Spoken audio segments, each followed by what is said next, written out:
Hi guys, welcome to SC GATE PSU short E lecture presented by अभी विद्या man education. आज हम लोग न्यू टॉपिक स्टार्ट कर रहे हैं वेन डायग्राम। और वेन डायग्राम में आज हम लोग पार्टिकुलरली बात करने वाले हैं ग्रुप ऑफ 2 का। और ये पार्ट 1 है। वेन डायग्राम पर बेस्ड टोटल 3 या 4 पार्ट बनेंगे। तो सबसे पहले मैं बता दूं कि वेन डायग्राम जो होता है गेट के लिए और पीएसयू के लिए बहुत ज़्यादा इंपॉर्टेंट है, क्योंकि इस पे बेस्ड हर साल क्वेश्चन आते ही आते हैं। अगर मैं बात करूं 2016 से लेकर अभी तक, तो लगातार 4 सालों से मैं देख रहा हूं वेन डायग्राम पे बेस्ड 3 या 4 क्वेश्चन आते हैं। सारे ब्रांच के क्वेश्चन को मिला दिया जाए तो वेन डायग्राम पे बेस्ड क्वेश्चन आने की प्रोबेबिलिटी बहुत ज़्यादा है। तो अगर आप गेट की प्रिपरेशन सीरियसली कर रहे हैं तो आप इसको स्किप नहीं कर सकते हैं। पब्लिक सेक्टर में भी जो क्वेश्चन इस पे बेस्ड क्वेश्चन आते हैं, ठीक है। अभी मैं आपको जब मैं को प्रीवियस ईयर क्वेश्चन सॉल्व कराऊंगा तो उसमें आप देखेंगे हम लोग पब्लिक सेक्टर भी क्वेश्चन सॉल्व करेंगे, गेट में जो आए हुए क्वेश्चन है उसको भी सॉल्व करेंगे। और ये जो टॉपिक है बहुत आसान है, इजीली इसको स्कोर किया जा सकता है, ठीक है। और ये 5 स्टार टॉपिक है, इसको स्किप नहीं कर सकते आप। अगर स्किप करेंगे तो आपका रैंक अच्छा नहीं बनेगा। तो हम लोग वेन डायग्राम कैसे कवर करने वाले हैं मैं बता देता हूँ। सबसे पहले हम लोग ग्रुप ऑफ 2 की बात करेंगे, फिर ग्रुप ऑफ 3 की बात करेंगे, फिर ग्रुप ऑफ 4 की बात करेंगे। और सबसे पहले हम लोग कॉन्सेप्ट समझते हैं। कोई भी मॉड्यूल में हम लोग सबसे पहले कॉन्सेप्ट समझते हैं, उसी कॉन्सेप्ट पे बेस्ड कुछ क्वेश्चन सॉल्व करते हैं। उसके बाद फिर पब्लिक सेक्टर और गेट में आए हुए क्वेश्चन को भी सॉल्व करते हैं। एक बात मैं और बता दूं, बहुत लोग वेन डायग्राम के क्वेश्चन को सेट थ्योरी से सॉल्व करते हैं। आप 11th-12th क्लास में वेन डायग्राम पढ़े होंगे, वहाँ पे सेट थ्योरी के कॉन्सेप्ट लगाते थे, इंटरसेक्शन यूनियन का फार्मूला लगाते थे। लेकिन मेरे मॉड्यूल में कभी भी हम लोग सेट थ्योरी यूज़ नहीं करने वाले हैं, बस हम लोग सॉल्व करेंगे कॉमन सेंस से, ठीक है। तो थोड़ी सी अंडरस्टैंडिंग अगर आपके अच्छी रहती है तो अगर आप कॉमन सेंस अप्लाई करोगे तो वेन डायग्राम में क्वेश्चन ईजिली सॉल्व कर लोगे। तो हम लोग कोई भी फार्मूला यूज़ नहीं करने वाले हैं। जो लोग अगर ये सोच के ये वीडियो देख रहे हैं कि आपको एक फार्मूला मिल जाएगा, आप क्वेश्चन को सॉल्व कर लोगे, तो डेफिनेटली एक भी फार्मूला मैं नहीं बताने वाला हूँ कि इस पर ये फार्मूला लगाओ, ये लगाओ, नहीं।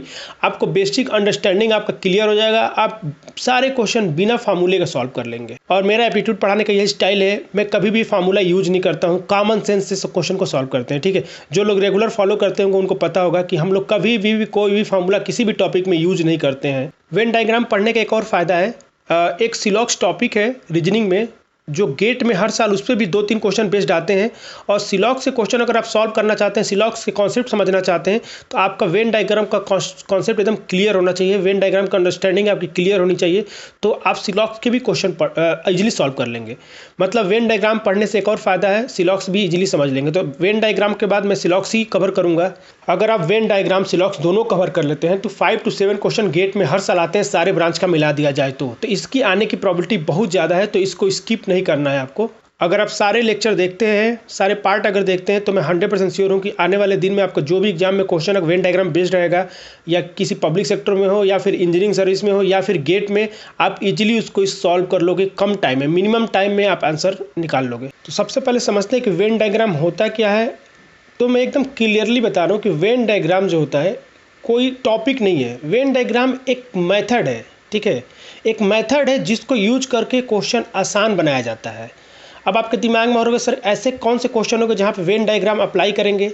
तो ऐसे क्वेश्चन जहाँ पे 2 या 2 से ज़्यादा ग्रुप एग्जिस्ट करते हों और उनके बीच में कुछ कॉमन हो, तो वहाँ पे अगर वेन डायग्राम मेथड आप अप्लाई करते हैं तो इजीली आप क्वेश्चन को सॉल्व कर सकते हैं। वो क्वेश्चन चाहे कोई भी टॉपिक का हो, परसेंटेज का हो, किसी भी टॉपिक का हो सकता है, ठीक है।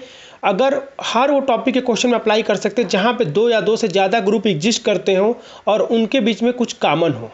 यहाँ डिफिनेशन में लिखा हुआ है group of object that share something in common.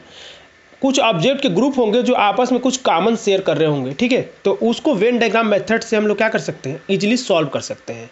अब आपके दिमाग में होगा सर ग्रुप ऑफ ऑब्जेक्ट बोल रहे हो, तो जो ग्रुप ऑफ ऑब्जेक्ट होगा बेसिकली हमारे एग्जाम में 2 ग्रुप पे क्वेश्चन आते हैं, 3 ग्रुप पे क्वेश्चन आते हैं, बस 2 और 3 ग्रुप पे आते हैं। बनाने के लिए ग्रुप ऑफ 4 का भी बना सकते हैं, 5 का भी बना सकते हैं, लेकिन अभी तक हमारे एग्जाम में 4 पे बेस्ड नहीं आया है, 2 पे आया है, 3 पे आया है। तो लेकिन मैं फिर भी 4 को भी डिस्कस करूंगा, ताकि अगर फ्यूचर में अगर 4 पे बेस्ड क्वेश्चन आ जाए तो आप उसको भी इजीली सॉल्व कर लेंगे, ठीक है। तो सबसे पहले मैं ग्रुप ऑफ 2 को थोड़ा सा समझाता हूं मैं आपको। ग्रुप ऑफ 2 का मतलब बच्चों ये होता है कि 2 ऑब्जेक्ट होंगे, उनके बीच में कुछ कॉमन होगा, ठीक है। मैं एक एग्जाम्पल दे रहा हूँ। मान लो कि आप किसी कोचिंग में पढ़ रहे हो, ठीक है। वहाँ पर 2 टाइप के स्टूडेंट हैं। कुछ लोग ज्वाइन करते हैं गेट के लिए और कुछ लोग ज्वाइन करते हैं इंजीनियरिंग सर्विस के लिए, ठीक है। लेकिन ऐसा होता है कि बाद में लोगों का माइंड चेंज हो जाता है, कुछ गेट वाले इंजीनियरिंग सर्विस का भी तैयारी करने लगते हैं, जो इंजीनियरिंग सर्विस वाले तो गेट का भी तैयारी करने लगते हैं, ठीक है। तो अगर इस पे बेस्ड क्वेश्चन बनाया जाए तो यहाँ पे दो ग्रुप एग्जिस्ट कर रहा है, एक गेट और दूसरा क्या बन रहा है, इंजीनियरिंग सर्विस का, और उनके बीच में भी कुछ कॉमन है जो कि दोनों की प्रिपरेशन कर रहे हैं। अब देखो ये डायग्राम में दिखेगा आपको, यहाँ पे डायग्राम है, जब भी आपको टू ऑब्जेक्ट का डायग्राम बनाना होगा तो आप ऐसे शेयर करेंगे, ऐसे ही डायग्राम को ड्रॉ करेंगे। देखो यहाँ पे इस डायग्राम में ये वाला जो एरिया है टोटल गेट के स्टूडेंट को दिखा रहा है कि जो गेट के लिए ज्वाइन किए थे, और ये वाले जो स्टूडेंट थे जो इंजीनियरिंग सर्विस के लिए ज्वाइन किए थे। लेकिन बाद में कुछ गेट वाले इंजीनियरिंग सर्विस की तैयारी करने लगे, कुछ इंजीनियरिंग सर्विस वाले गेट की तैयारी करने लगे, यानी कि जो ये एरिया जो कॉमन हो गया इन दोनों के बीच में कॉमन हो गया। ये ऐसे स्टूडेंट हैं जो गेट और इंजीनियरिंग सर्विस दोनों की प्रिपरेशन कर रहे हैं, ठीक है। तो जब भी ग्रुप ऑफ 2 आएगा तो आप ऐसे डायग्राम क्या करेंगे, ड्रॉ करेंगे। यहाँ पे कुछ भी हो सकता है, कोई भी ग्रुप हो सकता है, ठीक है। अब थोड़ा सा आइडिया दे देता हूँ ग्रुप ऑफ 3 में क्या होगा। तो जब ग्रुप ऑफ 3 में क्या होगा कि 3 ग्रुप होंगे।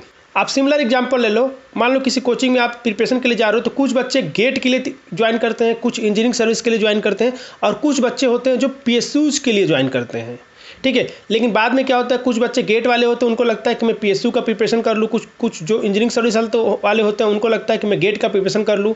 तो ऐसे करके कुछ जंपर मिक्स हो जाते हैं, तो माइंड चेंज हो जाता है, तो उन तीनों के बीच में कुछ ना कुछ कॉमन हो जाता है, ठीक है। तो जैसे मैं डायग्राम यहाँ पर दिखेगा आपके सामने, देखो ये डायग्राम दिख रहा है, यहाँ पे क्या है कि 3 तरह के ग्रुप है, एक है गेट के और दूसरा है इंजीनियरिंग सर्विस के और तीसरा ग्रुप है PSU के, ठीक है। तो जब भी 3 का ग्रुप आएगा तो आप ऐसे डायग्राम को ड्रॉ करेंगे। अब इसमें गेट वाले की बात करूँ तो ये टोटल गेट वाले स्टूडेंट हैं, ये वाले जो मैं सर्किल कर रहा हूँ, ठीक है। अगर मैं इंजीनियरिंग सर्विस वाली बात करूँ तो ये वाला ग्रुप क्या है, इंजीनियरिंग सर्विस वाले हैं।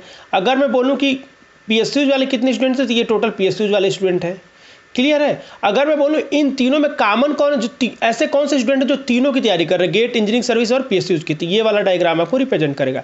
वैसे मैं आगे चल के डिटेल में बताने वाला हूँ कि ये वाला एरिया क्या रिप्रेजेंट करता है, ये वाला एरिया, सारे एरिया के बारे में इंडिविजुअल में डिस्कस करूँगा, उसके बाद ही हम लोग क्वेश्चन सॉल्व करेंगे। मैं एक बेसिक सा आइडिया दे रहा हूँ कि ग्रुप ऑफ 2 का डायग्राम कैसे बनाएंगे, ग्रुप ऑफ 3 का डायग्राम कैसे बनाएंगे। अब आता है ग्रुप ऑफ 4। तो ग्रुप ऑफ 4 में क्या होता है बच्चों कि 4 का ग्रुप होता है, ठीक है। 4 ग्रुप होते हैं जिनमें आपस में शेयर होता है। जैसे मैं एक एग्जाम्पल ले लूँ, मान लो कोचिंग है जहाँ पे कुछ बच्चे गेट के लिए ज्वाइन करते हैं, कुछ इंजीनियरिंग सर्विस के लिए ज्वाइन करते हैं, और कुछ PSUs के लिए ज्वाइन करते हैं, और कुछ लोग SSC JEE के लिए तैयारी करते हैं। तो अगर ये चारों को अच्छे जब ज्वाइन करते हैं तो उनमें कुछ बच्चे कंफ्यूज हो जाते हैं। जो लोग SSC JEE की तैयारी करते हैं इंजीनियरिंग सर्विस की तैयारी करने लगते हैं साथ में, कुछ गेट वाले होते हैं जो SSC JEE के साथ में तैयारी करने लगते हैं, कुछ गेट वाले PSUs की तैयारी करने लगते हैं, और कुछ ऐसे होते हैं जो लोग सारे एग्जाम की तैयारी करते हैं एक साथ, मतलब PSUs की भी तैयारी करेंगे, इंजीनियरिंग सर्विस की भी तैयारी करते हैं, गेट का भी तैयारी करते हैं और SSC JEE का भी तैयारी करते हैं, ठीक है। तो ऐसा होता है, आपको कंफ्यूज नहीं होना है। जब भी 4 ग्रुप रहेगा तो 4 ग्रुप में कैसा डायग्राम बनाएंगे, ये ऐसे डायग्राम आपका 4 ग्रुप का बनेगा। देखो यहाँ पे एक डायग्राम बना हुआ है, मान लो मैंने ये वाले पहले वाले सर्किल को गेट नाम दे दिया, सेकेंड वाले को मैंने इंजीनियरिंग सर्विस दे दिया, और थर्ड वाले का मैंने दे दिया PSUs, ठीक है, और फोर्थ वाले का मैंने नाम दे दिया SSC JEE, ठीक है। ये 4 ग्रुप है। ये वाला जो सर्किल है ये गेट को रिप्रेजेंट कर रहा है, ठीक है। ये वाला इंजीनियरिंग सर्विस को रिप्रेजेंट कर रहा है, ये वाला सर्किल पब्लिक सेक्टर को रिप्रेजेंट कर रहा है, और ये वाला सर्किल जो है SSC JEE को रिप्रेजेंट कर रहा है। तो जब भी 4 का क्वेश्चन आएगा तो ऐसे आपको डायग्राम बनाना है, ठीक है। अब जो वेन डायग्राम पे बेसिकली 2 टाइप के क्वेश्चन आते हैं, एक तो स्टेटमेंट दिया रहेगा, ठीक है, और आपको डायग्राम ड्रॉ करना होगा। तो जब भी क्वेश्चन में डायग्राम नहीं दिया होगा, अगर ग्रुप ऑफ 2 बोलेगा तो ऐसे डायग्राम बनाना, ग्रुप ऑफ 3 बोलेगा तो ऐसे डायग्राम बनाना, और ग्रुप ऑफ 4 बोलेगा तो ऐसे डायग्राम बनाना। लेकिन ये वाला इम्पॉसिबल केस है कि ऐसा बनाने के लिए आए, हम लोग एग्जाम में आना पॉसिबल नहीं, मुझे ऐसा नहीं लगता कैसा आएगा। हाँ, और टाइप 2 का जो क्वेश्चन है तो उसमें क्या होता है कि ऐसे फिगर बना के दे देगा, ये ऐसे फिगर बना हुआ देगा और कुछ आपसे पूछेगा। हाँ, उस केस में ग्रुप ऑफ 4 पे बेस्ड क्वेश्चन आ सकते हैं। तो उस वाले केस में क्या होगा, ग्रुप ऑफ 4 पे बेस्ड क्वेश्चन आपका डायग्राम बना रहेगा, उसको देख के आपको कुछ डेटा बताना होगा। क्लियर है ये सबको। तो 2 टाइप के क्वेश्चन होंगे, एक जिसमें आप डायग्राम को ड्रॉ करना होगा, दूसरा कि डायग्राम पहले से बना होगा। जब भी आप टू ऑब्जेक्ट का डायग्राम बनाएंगे, 2 ग्रुप का डायग्राम बनाएंगे तो ऐसे ड्रॉ करेंगे, 3 ग्रुप का बनाएंगे तो ऐसे ड्रॉ करेंगे। अगर 4 ग्रुप का बनाने का कभी आ गया, वैसे रेयर चांस है, तो आपको ऐसे ड्रॉ करना है। क्लियर है यहाँ तक। अब हम लोग क्या करेंगे, बेसिक आइडिया में दे दिया कि वेन डायग्राम क्या होता है। अब हम लोग 2 का एक इंडिविजुअल 2 पे बात, पहले लेक्चर, आज के लेक्चर में हम लोग ये 2 के बारे में डिटेल में पढ़ने वाले हैं। फिर इसके नेक्स्ट लेक्चर में 2 पे बेस्ड जितने भी पब्लिक सेक्टर में गेट में आए हुए क्वेश्चन है उसको सॉल्व करेंगे। उसके बाद नेक्स्ट लेक्चर में हम लोग ग्रुप 3 की बात करेंगे, और ग्रुप 3 के बारे में बात करके डिटेल बात करेंगे। उसके बाद उसके नेक्स्ट पार्ट में ग्रुप 3 पे बेस्ड जितने भी क्वेश्चन आए हैं गेट में, पब्लिक सेक्टर में, इंजीनियरिंग सर्विस में, सारे डिस्कस करेंगे। और लास्ट में हम लोग ग्रुप 4 की बात करेंगे। क्लियर है। तो अब स्टार्ट करते हैं हम लोग ग्रुप 2 के बारे में डिटेल में जानने के लिए कि डिटेल में कैसे क्या क्या होता है इसमें एरिया, कैसे कैसे क्वेश्चन को हैंडल करना। अगर आपके एग्जाम में क्वेश्चन ग्रुप 2 पे बेस्ड आ गया तो कैसे सॉल्व करेंगे, ठीक है। तो देखो मैं क्लियरली बता दे रहा हूँ, 2 टाइप के क्वेश्चन आते हैं। एक में जिसमें डायग्राम नहीं बना होगा, आपको बनाना होगा, और दूसरा क्वेश्चन जिसमें डायग्राम बना होगा। तो जो डायग्राम बना हुआ क्वेश्चन होता है बहुत ही आसान होते हैं, बस आपको देख के आंसर टिक करना होता है। और जिनमें बनाना होता है उसमें थोड़ा सा कैलकुलेशन हो सकता है, ठीक है। तो वो चीज़ आपको समझना होगा। और जैसे मैं बोलूँ पब्लिक सेक्टर में, तो पब्लिक सेक्टर में जो भी क्वेश्चन आते हैं उसमें डायग्राम ऑलरेडी बना होता है। मोस्टली क्वेश्चन में 95% क्वेश्चन ऐसे होंगे जिसमें डायग्राम बना होगा। लेकिन गेट के एग्जाम में क्वेश्चन ऐसे आते हैं जिसमें डायग्राम आपको बनाना पड़ेगा, और कुछ क्वेश्चन ऐसे भी आए हैं जिसमें डायग्राम बना होगा पहले से। तो हम लोग सारे 1 बाय 1 देखेंगे। तो अब ग्रुप 2 को स्टार्ट करते हैं हम लोग। ग्रुप 2 स्टार्ट करने से पहले आपको कुछ कीवर्ड हैं जो यूज होंगे बार बार क्वेश्चन में, उसको एकदम क्लियर होना चाहिए, ठीक है। तो ये कीवर्ड है एग्जैक्टली और ओनली का मतलब क्या होता है, ये आपको क्लियर होना चाहिए। एटलीस्ट का मतलब क्या होता है और एटमोस्ट का मतलब क्या होता है, ठीक है। तो एग्जैक्टली और ओनली क्वेश्चन में लिखा रहता है तो बहुत लोगों को कन्फ्यूजन हो जाता है इसका मतलब क्या होता है। एटलीस्ट भी लिखा रहता है, एटमोस्ट भी लिखा रहता है। तो मैं थोड़ा थोड़ा आइडिया दे देता हूँ। एक मैं एग्जाम्पल लेता हूँ। मान लो मैंने एग्जाम्पल लिया कि एक क्लास में 10 स्टूडेंट है, ठीक है, 10 स्टूडेंट है। अगर आपसे बोला जाए कि एग्जैक्टली और ओनली 5 स्टूडेंट आपको लेना है, तो इसका मतलब ये होगा कि 10 आउट ऑफ 10 स्टूडेंट किसी भी 5 को ले लो, आपका कंडीशन ट्रू हो जाएगा। यानी इक्वल टू को ये रिप्रेजेंट करता है। ओनली और एग्जैक्टली लिखा रहेगा मतलब ये इक्वल टू को रिप्रेजेंट करता है। आप किसी भी 5 स्टूडेंट को ले लो, आपका कंडीशन क्या हो जाएगा, ट्रू हो जाएगा। और एटलीस्ट 5 स्टूडेंट का मतलब क्या हो गया कि जो आउट ऑफ 10 है इनमें से कम 5 को लेना है आपको। अब 5 से ज़्यादा लेंगे तो भी चलेगा, मतलब 6 ले लिए तो भी चलेगा, 7 ले लिए तो भी चलेगा, 8 ले लिए तो भी चलेगा, 9 ले लिए तो भी चलेगा, 10 ले लिए तो भी चलेगा। तो 5 एटलीस्ट आपको लेना है, मतलब कि जो भी स्टूडेंट लेना है ग्रेटर देन इक्वल टू क्या करना है, 5। तो एटलीस्ट का मतलब क्या होता है, ग्रेटर देन इक्वल टू, ठीक है। तो एटलीस्ट का मतलब होता है ग्रेटर देन इक्वल टू 5। और एटमोस्ट का मतलब ये होता है बच्चों कि आपको 10 में से 5 लेना है, 5 से ज़्यादा नहीं लेना है, ठीक है। 5 ले सकते हैं मैक्सिमम, 5 से ज़्यादा नहीं ले सकते हैं। मतलब ये हो गया लेस देन इक्वल टू 5 को रिप्रेजेंट करेगा। अगर मैं बोलूँ तो एग्जैक्टली का मतलब होता है इक्वल, एटलीस्ट का मतलब होता है कि ग्रेटर देन इक्वल टू, और एटमोस्ट का मतलब हो गया लेस देन इक्वल टू, ठीक है। जैसे यहाँ पे लिखा है एटमोस्ट 5, मतलब कि 5 से छोटा आपको लेना है। 5 से छोटा आप यहाँ पे देखो, यहाँ पे कुछ भी ले सकते हो, 1 ले सकते हो, 2 ले सकते हो, 3 ले सकते हो, 4 ले सकते हो, या फिर 5 भी ले सकते हो। इस वाले केस में क्या होगा कि 5 भी ले सकते हो, 6 भी ले सकते हो, 7 भी ले सकते हो, 8 भी ले सकते हो, 9 भी ले सकते हो, 10 सारे के सारे स्टूडेंट को भी ले सकते हो। लेकिन इस वाले केस में केवल 5 ही ले सकते हो, ठीक है। तो आई थिंक सबको ये कीवर्ड समझ में आ गया होगा कि क्वेश्चन में एग्जैक्टली लिखा रहेगा और ओनली तो उसका मतलब क्या समझोगे आप, एटलीस्ट लिखा रहेगा तो उसका मतलब क्या समझोगे, एटमोस्ट लिखा रहेगा तो उसका मतलब आप क्या समझोगे। अब ग्रुप ऑफ 2 का डिटेल में बात करते हैं हम लोग। वही मैं एग्जाम्पल लेता हूँ जो आपको मैं शुरू में लिया था। एक ऐसा एग्जाम्पल ले रहा हूँ जिसमें क्या है, एक कोचिंग की बात है। एक कोचिंग में कुछ बच्चे गेट के लिए ज्वाइन करते हैं, कुछ इंजीनियरिंग सर्विस के लिए ज्वाइन करते हैं, और कुछ स्टूडेंट होते हैं जो दोनों की प्रिपरेशन करते हैं। तो जब भी 2 ग्रुप आएगा उसका डायग्राम ऐसे बना रहेगा, ठीक है। अब क्वेश्चन में क्या है कि आपको एक अंडरस्टैंडिंग क्लियर होनी चाहिए कि ये वाला एरिया क्या रिप्रेजेंट करता है, ये वाला एरिया रिप्रेजेंट क्या करता है, ये वाला एरिया क्या रिप्रेजेंट करता है, ठीक है।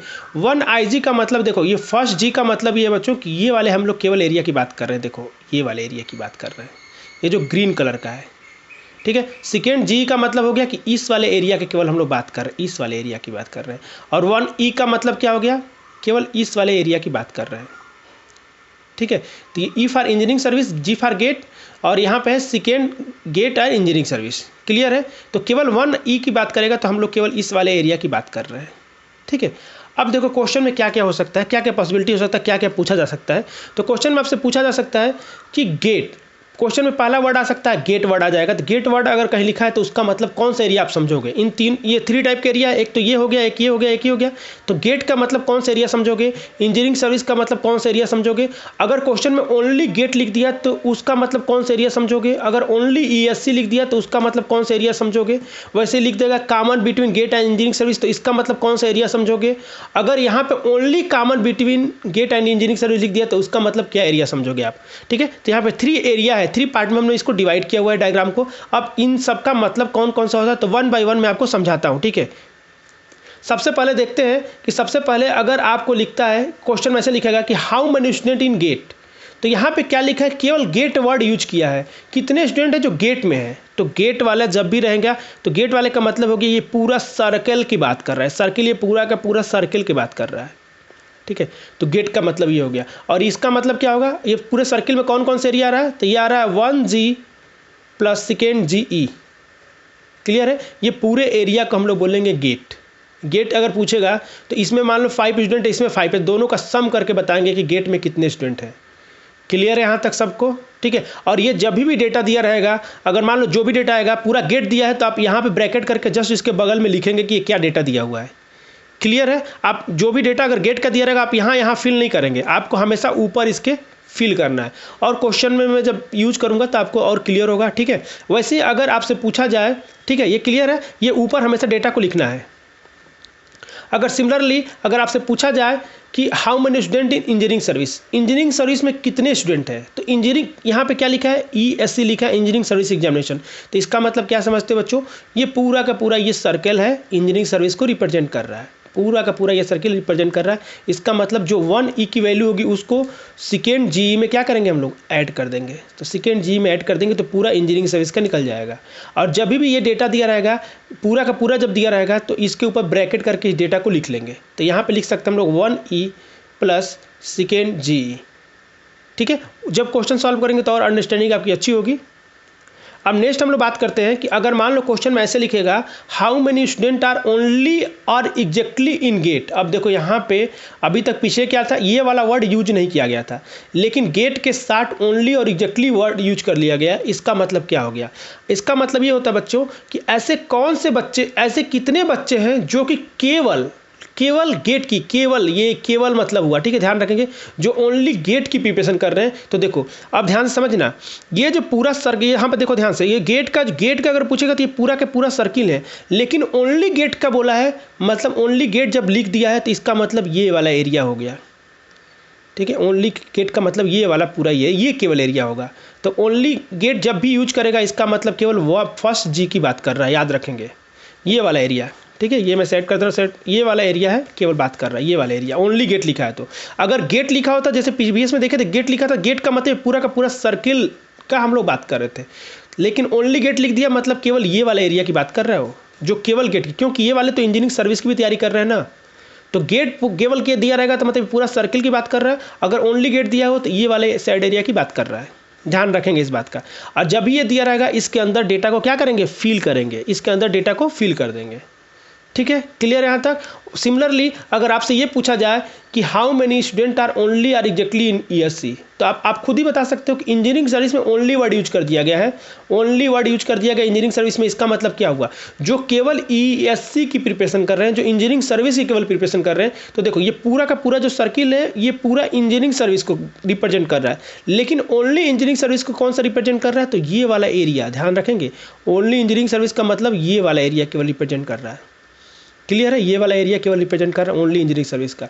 अगर इंजीनियरिंग सर्विस केवल लिखा होता तो ये पूरा का पूरा सर्कल रिप्रेजेंट करता, लेकिन ओनली वर्ड यूज कर दिया मतलब ये वाला केवल एरिया रिप्रेजेंट कर रहा है। क्यों, क्योंकि इस वाले एरिया में भी बच्चे इंजीनियरिंग सर्विस की तैयारी कर रहे हैं, लेकिन साथ में क्या कर रहे हैं, गेट का भी तैयारी कर रहे हैं। लेकिन आपके क्वेश्चन में क्या पूछा, ओनली इन इंजीनियरिंग सर्विस, तो ओनली इंजीनियरिंग सर्विस का मतलब ये वाला एरिया हो गया। इसको कैसे रिप्रेजेंट करेंगे, 1E।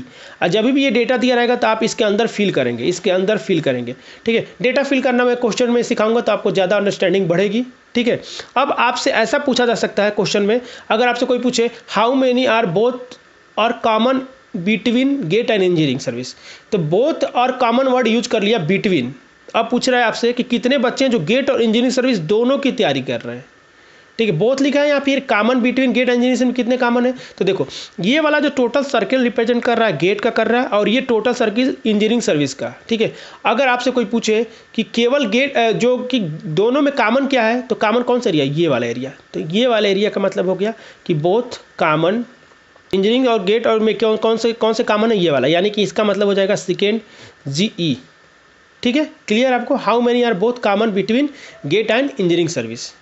नेक्स्ट है, अगर आपसे पूछा जाए how many are either in only GATE और ओनली इंजीनियरिंग सर्विस, ऐसे कितने बच्चे हैं जो केवल गेट में हैं या फिर केवल इंजीनियरिंग सर्विस में हैं। ध्यान रखेंगे, ओनली आइदर और का कॉन्सेप्ट आपको क्लियर होगा कि अगर कहीं पे लिखा रहता है आइदर A और B का मतलब क्या होता है कि जो ए में है या फिर बी में है, दोनों को बताना है। तो यानी कि ए प्लस बी होता है इसका मतलब। क्लियर है? आइदर ए और बी लिखा रहेगा, उसका मतलब क्या होगा, ए और बी दोनों के बारे में बात कर रहा है। तो इस केस में क्या लिखा है, ओनली गेट लिखा है। ध्यान रखेंगे यहाँ पे क्या लिखा है, ओनली गेट। ओनली गेट का मतलब क्या हो गया बच्चों, ये वाला एरिया की बात कर रहा है। अब तो आपको क्लियर होगा ये वाला एरिया का। ओनली गेट का मतलब हो गया ओनली गेट। ओनली गेट का मतलब ये हो गया बच्चों कि फर्स्ट जी की बात कर रहा है। आगे क्या लिखा है, ओनली इंजीनियरिंग सर्विस। ठीक है, तो ओनली इंजीनियरिंग सर्विस का मतलब क्या हो गया, ये इस वाले एरिया की बात कर रहा है। तो ओनली इंजीनियरिंग सर्विस का मतलब हो गया, ओनली ESE का मतलब हो गया फर्स्ट ई। और वर्ड यूज हुआ है दोनों में, तो इन दोनों का सम होगा, यानी कि ये आपका आंसर होगा। यानी अगर कहीं भी एग्जाम में लिखा रहेगा आइदर ओनली गेट और ओनली इंजीनियरिंग सर्विस, तो इन दोनों का सम क्या आपको बताना है। ठीक है, तो फर्स्ट जी प्लस फर्स्ट टी। क्लियर है आपको यहाँ तक? तो ऐसे टर्म अगर एग्जाम में यूज करता है तो आपको थोड़ा सा सोच समझ के जवाब देना है। तो आई थिंक सबको कॉन्सेप्ट क्लियर हो गया होगा कि क्या क्या डायग्राम में क्या क्या कौन कौन सा एरिया क्या क्या रिप्रेजेंट करता है। तो अभी तक जो हम लोग पढ़े उसको मैं समराइज कर देता हूँ। ठीक है, देखो जब भी क्वेश्चन में अगर गेट की बात करेगा, गेट केवल गेट लिखा हुआ है, तो गेट का मतलब क्या होगा बच्चों, ये पूरा सर्कल की बात कर रहा है। सर्कल का मतलब क्या हो गया कि फर्स्ट जी प्लस सेकेंड GE, ये पूरा सर्कल का रिप्रेजेंट कर रहा है गेट का। अगर इसी में ओनली गेट वर्ड यूज हो गया, ओनली गेट, तो ओनली गेट का मतलब क्या हो जाएगा, ओनली गेट का मतलब जो केवल गेट की प्रिपरेशन कर रहे हैं, तो गेट वाले कितने होंगे, ये वाला एरिया रिप्रेजेंट करेगा। ये जो मैं ये डॉट डॉट बना रहा हूँ, ये वाला एरिया रिप्रेजेंट करेगा, यानी कि केवल ये फर्स्ट जी होगा। ठीक है, अगर मान लो कि इसी तरह सिमिलरली अगर इंजीनियरिंग सर्विस की बात करूँ, तो इंजीनियरिंग सर्विस का मतलब क्या हो गया, ये पूरा का पूरा ये पूरा सर्कल की बात कर रहा है। पूरा का पूरा सर्कल का मतलब हो गया first E plus second GE। ठीक है, अगर यहीं पे ओनली वर्ड यूज कर देगा ओनली इंजीनियरिंग सर्विस, तो इसका मतलब क्या हो जाएगा, जो केवल इंजीनियरिंग सर्विस में है, तो ये कौन सा है, ये वाले एरिया, तो ये हो गया फर्स्ट E। ठीक है, आपसे बोलेगा common between GATE and engineering service, तो अगर बोलेगा कि दोनों में कॉमन क्या है, तो कॉमन के एरिया कौन सा रिप्रेजेंट करता है, तो ये वाला एरिया, ये वाला एरिया, ये वाला जो एरिया क्या करता है, कॉमन को रिप्रेजेंट करता है। तो कॉमन क्या हो गया, सेकेंड GE। क्लियर है? तो 2 के ग्रुप में आई थिंक आपको सबको क्लियर होगा एक एक पॉइंट। अब क्या करेंगे, कुछ क्वेश्चन सॉल्व करेंगे। मैं आपको बताऊंगा डेटा को कैसे फिल करना है और कैसे लिखना है, ताकि क्वेश्चन इजीली सॉल्व किया जा सके। मैंने एक क्वेश्चन ऐसा लिया जिसमें सारे आपके कॉन्सेप्ट क्लियर हो जाएंगे। ठीक है, तो ध्यान से देखना है क्वेश्चन में क्या दिया हुआ है। ये क्वेश्चन ऐसा क्वेश्चन है जिसमें डायग्राम नहीं दिया हुआ है, आपको डायग्राम को ड्रॉ करना होगा और डेटा जो जो दिया है उसको फिल करना होगा। ठीक है, तो सबसे पहले देखते हैं क्या लिखा है। इन ए ग्रुप ऑफ 500 पीपल, 500 लोग हैं। ठीक है, तो सबसे पहले 500 टोटल है, ये टोटल 500 दिया हुआ है। 350 आर इंजीनियर, 250 आर MBA। ठीक है, यानी कि एक इंजीनियर का ग्रुप है और एक MBA का ग्रुप है। तो इंजीनियर कितने हैं, तो इंजीनियर 250 है, तो यहाँ पे लिख लिया हमने, इंजीनियर जो है 350 है, और MBA कितने हैं, तो MBA जो है 250 है। ये ऐसा दिया हुआ है टोटल 500 में। तो 500 में से कुछ लोग इंजीनियर हैं, कुछ लोग MBA हैं। क्लियर है? तो देखो अगर आप इन दोनों का सम करते हो तो कितना हो जाएगा, 600 हो जाएगा, और टोटल 500 है। इसका मतलब ये हो गया बच्चों कि इन दोनों में कुछ ना कुछ कॉमन है, इन दोनों में कुछ ना कुछ कॉमन है, क्योंकि इन दोनों का अगर सम अगर 500 आता, मतलब कुछ इंजीनियरिंग वाले होते, कुछ MBA वाले होते, लेकिन इनका सम 500 से ज़्यादा है, तो कुछ ऐसे होंगे जो इंजीनियरिंग भी किए होंगे और MBA भी किए होंगे।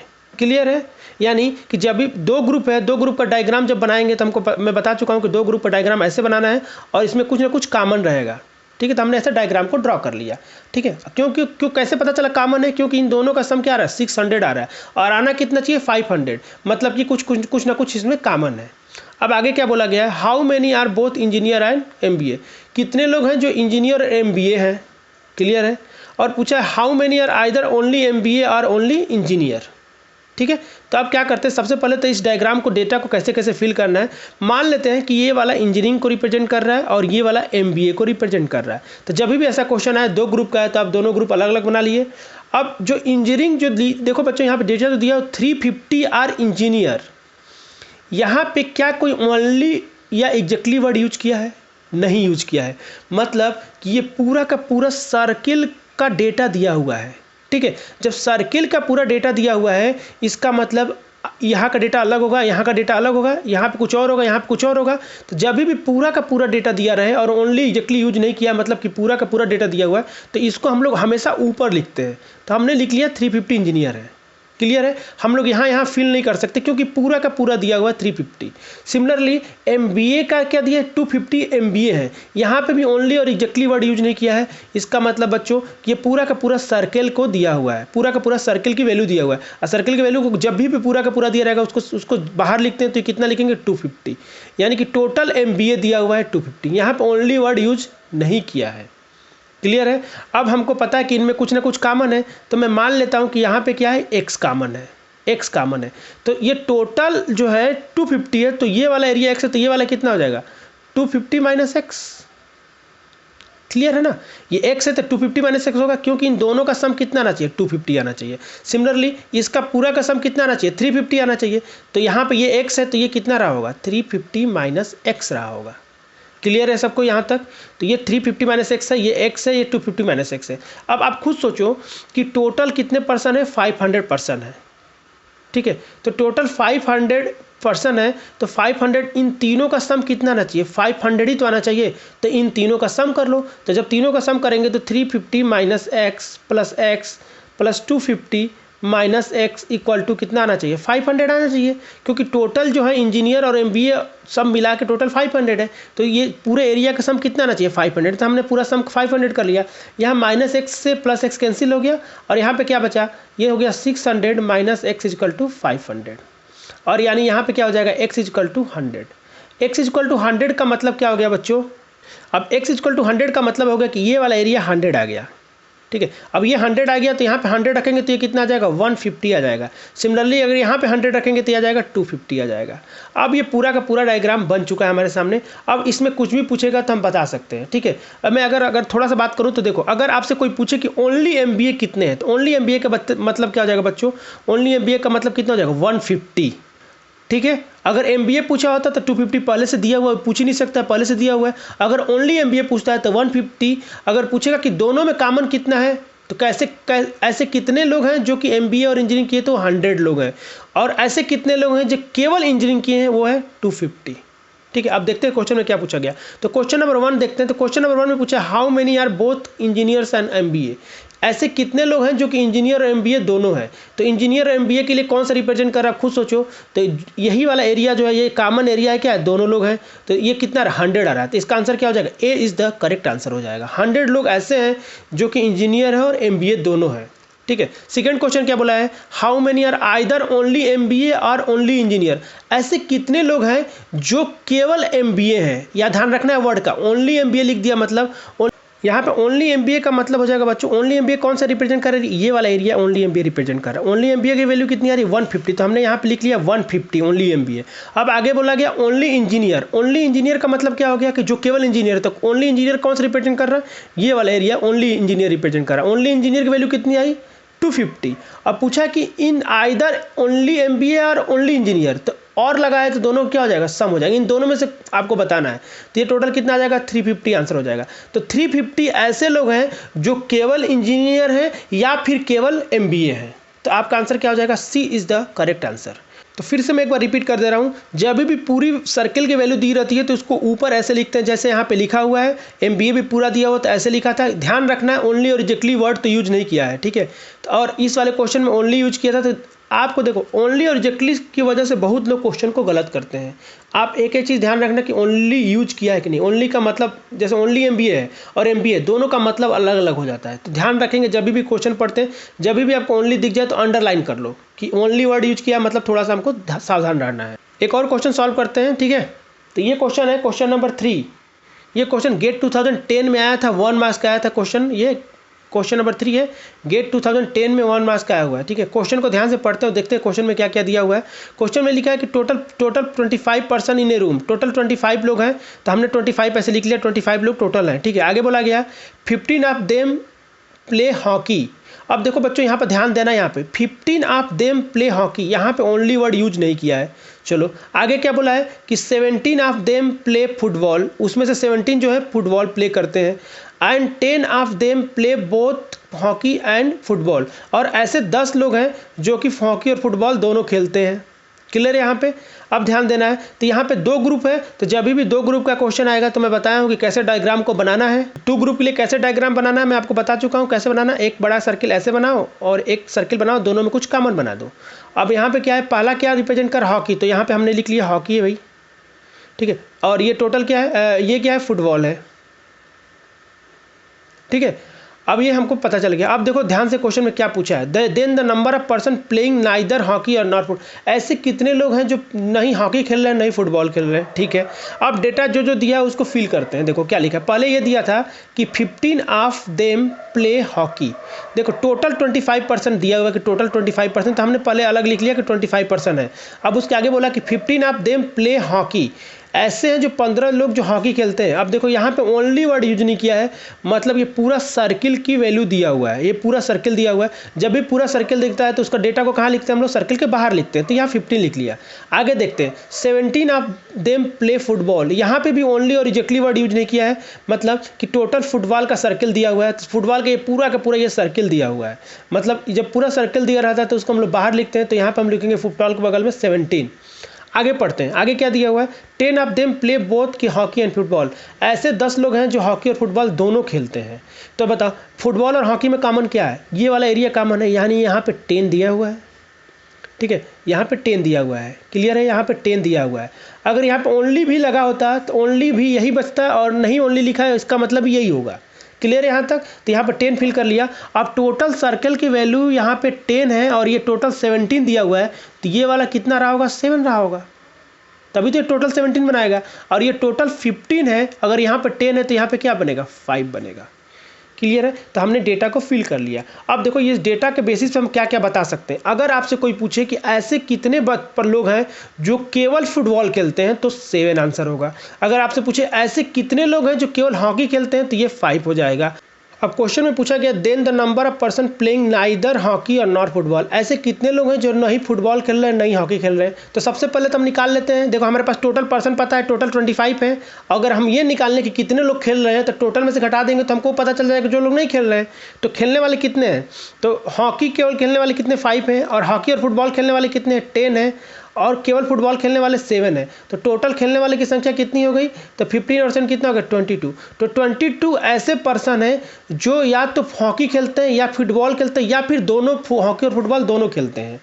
और टोटल हमारे पास पर्सन कितने हैं 25। तो कितने लोग हैं जो नहीं खेलते हैं, तो 25 - 22 कर लेंगे। तो 25 - 22 करने पे कितना आ जाएगा 3 इज़ द करेक्ट आंसर। तो इस क्वेश्चन का आंसर हो जाएगा D is the correct answer, ठीक है। क्योंकि इसमें पूछा था कि कितने लोग हैं जो कुछ नहीं खेलते हैं, नहीं हॉकी नहीं फुटबॉल, तो हो जाएंगे 3। टोटल में से जो खेल रहे हैं उनको घटा देंगे तो जो नहीं खेलते वो आ जाएंगे, ठीक है। अब इसी क्वेश्चन में पूछा होता है कि how many person playing either hockey और फुटबॉल, आइदर हॉकी और आइदर फुटबॉल। तो आइदर हॉकी का मतलब ये 5 हो जाता है और आइदर फुटबॉल का मतलब 7 हो जाता है। तो इसका सम कर लेते तो 5% यहाँ पे लिख देते ऐसे, आइदर हॉकी और फुटबॉल। तो इसकी वैल्यू कितनी हो जाती 5 + 7। अब 5 + 7 कितना होता है, ये होता है 12।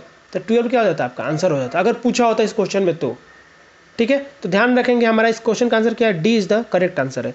तो आई थिंक आप लोगों को बेसिक कॉन्सेप्ट क्लियर हो गया होगा। अब हम लोग नेक्स्ट पार्ट में हम लोग इस पे बेस्ड क्वेश्चन और सॉल्व करेंगे, ठीक है। पार्ट 2 में लेके आऊँगा बहुत जल्दी, जिसमें हम लोग इस पे बेस्ड क्वेश्चन को सॉल्व करेंगे और आपकी अंडरस्टैंडिंग बढ़ेगी। जितने भी वैरायटी के क्वेश्चन पॉसिबल हो सकते हैं जो मुझे लगेगा कि गेट में आ सकते हैं, सारे के सारे मैं डिस्कस करूँगा।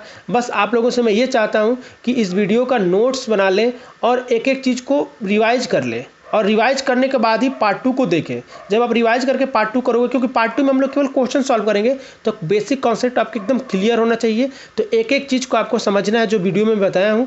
और जब आप चाहते हैं कि अच्छा स्कोर करना, तो आई थिंक मेरे को ऐसा लगता है कि आपको नोट्स बना लेना चाहिए, ठीक है। जब नोट्स बना लोगे तो आप रिविजन करने में आसानी होगा, कम टाइम में आप इसको रिवाइज कर सकते हो। अगर आप हम लोगों से सोशल मीडिया पर नहीं जुड़े तो सोशल मीडिया पर जुड़ सकते हैं। ये फेसबुक पेज है जहाँ पे आप फॉलो कर सकते हैं। फेसबुक पेज से यहाँ पे आपको नोटिफिकेशन, पीडीएफ या क्वेश्चन, बहुत सारे एप्टीट्यूड के क्वेश्चन भी यहाँ पे मिल जाएंगे। और ये टेलीग्राम चैनल है, जहाँ टेलीग्राम चैनल को ज्वाइन कर लेना है। यहाँ पे इस लेक्चर का अगर आपको पीडीएफ चाहिए तो आपको इस वाले टेलीग्राम चैनल पे आपको इसका पीडीएफ मिल जाएगा, ठीक है। और अगर आप इंस्टाग्राम चलाते हैं तो इंस्टाग्राम में फॉलो कर सकते हैं। फेसबुक ग्रुप भी ज्वाइन कर सकते हैं। फेसबुक ग्रुप ज्वाइन करने का फ़ायदा ये होता है कि अगर किसी क्वेश्चन में किसी डाउट है तो वहाँ पे क्वेश्चन को पोस्ट भी कर सकते हैं, ठीक है। अगर आप मुझसे जुड़ना चाहते हैं तो मुझे इंस्टाग्राम पे फॉलो कर सकते हैं, ट्विटर पे फॉलो कर सकते हैं और फेसबुक पे फॉलो कर सकते हैं।